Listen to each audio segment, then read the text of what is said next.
Hello learners, and welcome to another week at CPDLF. This week we're going to be completing units 7.16, 7.17, 7.18, 7.19, 7.23, and 7.24. Okay, so we're starting at America Enters Vietnam, and we're working our way down to the test. And this will wrap up Unit 7 then, and then we will move on to Unit 8. Okay, with monumental changes. So this week we're going to start with America entering Vietnam, and this kind of hits close to home because a lot of my friends' parents were in Vietnam. My dad was in Vietnam, so this is sort of my generation of knowing people.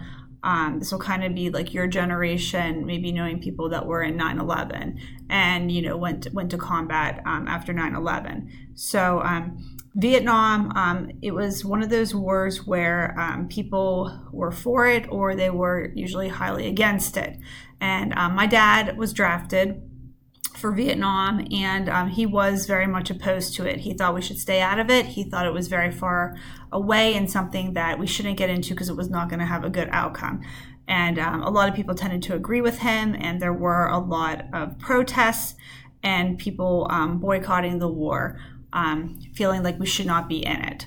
Okay, so we are going to start with, like I said, America entering Vietnam. Then 7.17 is the first televised conflict.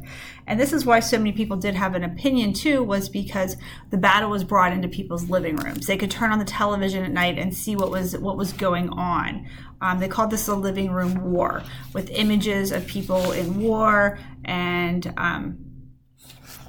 seeing the effects of what was happening and so many U.S. soldiers dying. Okay, and then we're going to go on to checks and balances. You're going to do a little writing assignment that talks about the war in court. And then we're going on to 7.19. It's a quiz, setbacks and advances. So we are right here. And then we're going to review Unit 7, and we're going to take the Unit 7 test. So make sure that you're good with that. I thought because we were talking so much about Vietnam this week, I would find some videos on Vietnam if you're interested. I absolutely love this one movie that's in here. Now, obviously, these are movies. They're made for war. So most of them are going to have the blood, the guns, the swearing. So they are rated R. But that's what makes them realistic, is the actual feeling, the tenseness, and what's happening at the time. Okay, so this one I actually had never heard of, The Fog of War, 11 Lessons from the Life of McNamara and Rescue Dawn, Coming Home, Good Morning Vietnam. This is one of my all-time favorites. I loved Robin Williams growing up. He was in a ton of movies that I watched, went to the movie theater, Mrs. Doubtfire, just a bunch of different things I've seen over the years. An amazing actor. Unfortunately, he did commit suicide a few years ago, but he's absolutely amazing in Good Morning Vietnam. Born on the 4th of July, another amazing movie. Tom Cruise. Platoon.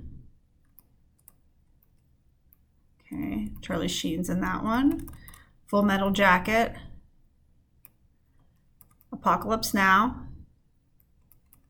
Hearts and Minds, and then The Deer Hunter. And it's actually based off of friends who were from a small town in Pennsylvania.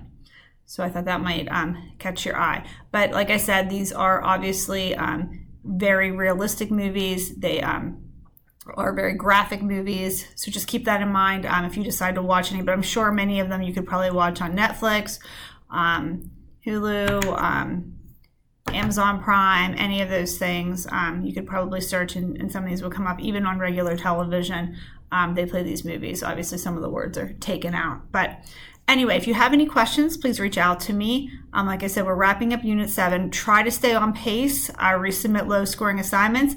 And if you have any questions, like I said, reach out. Thanks. Bye.